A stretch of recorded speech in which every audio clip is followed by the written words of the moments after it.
उद्धव ठाकरेंना जळीस्थळी फक्त कंत्राटदार दिसतात, आशिष शेलार यांचा ठाकरेंना टोला। समीर भुजबळ यांचा झाडे तोडण्यास विरोध, तपोवन वृक्षतोड प्रकरणात उतरले भुजबळ।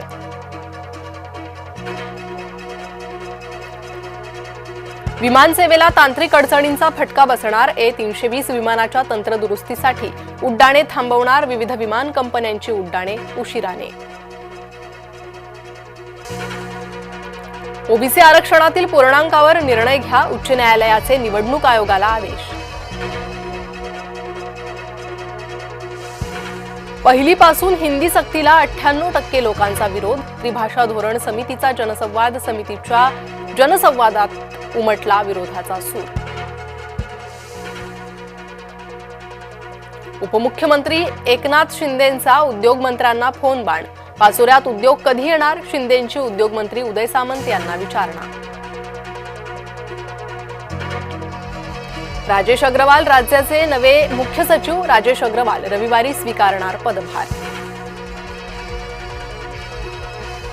शहरातील बांधकामांच्या पाहणीसाठी नेमली समिती, उच्च न्यायालयानं नेमली 5 सदस्यीय समिती, वायू प्रदूषणाबाबतच्या मार्गदर्शक तत्वांच्या अंमलबजावणीची पाहणी।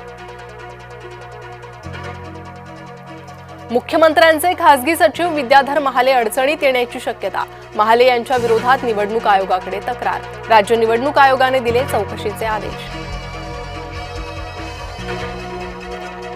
परळी नगरपालिका निवडणुकीत धनंजय मुंडेंची रॅली, परळीत मुंडे बहीण भाऊ प्रचाराच्या मैदानात, महायुतीच्या उमेदवारांना मतदान करण्याचं आवाहन।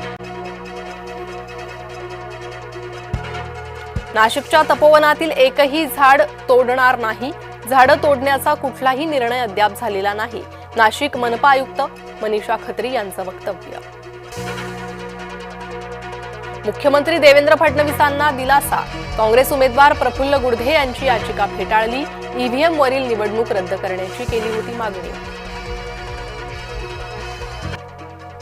ठाण्यातील मशाल मोर्चाला मनसेचा पाठिंबा, ठाणेकरांकडून फायदा होत नसे तर मंत्रीपद काय कामाचं, अविनाश जाधव यांचा उपमुख्यमंत्री शिंदेंना टोला। 100व्या साहित्य संमेलनासाठी शिंदे पवारांमध्ये चुरस, एकनाथ शिंदेंना साहित्य संमेलन हवंय ठाण्यात, संमेलनाच्या पुण्यात आयोजनासाठी अजित पवार आग्रही। खातील त्यांचं मटण पण दाबतील आपलं बटण, शिंदेंचा पॅटर्न वापरून बिहारमध्ये विजय मिळवला, गुलाबराव पाटलांचा भाजपवर निशाणा। गोंदियात 11 माओवाद्यांचं आत्मसमर्पण, जिल्ह्यातील माओवादी चळवळींना मोठा आदरा, एमएमसी झोनचा प्रवक्ता आनंदसह 11 जणांचा समावेश।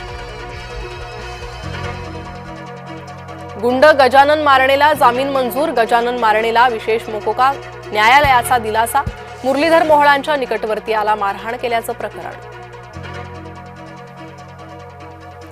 येवला कृषी उत्पन्न बाजार समितीत कांद्याचे भाव कोसळले, देशांतर्गत बाजारात कांद्याला 2 ते 8 रुपये किलो दर।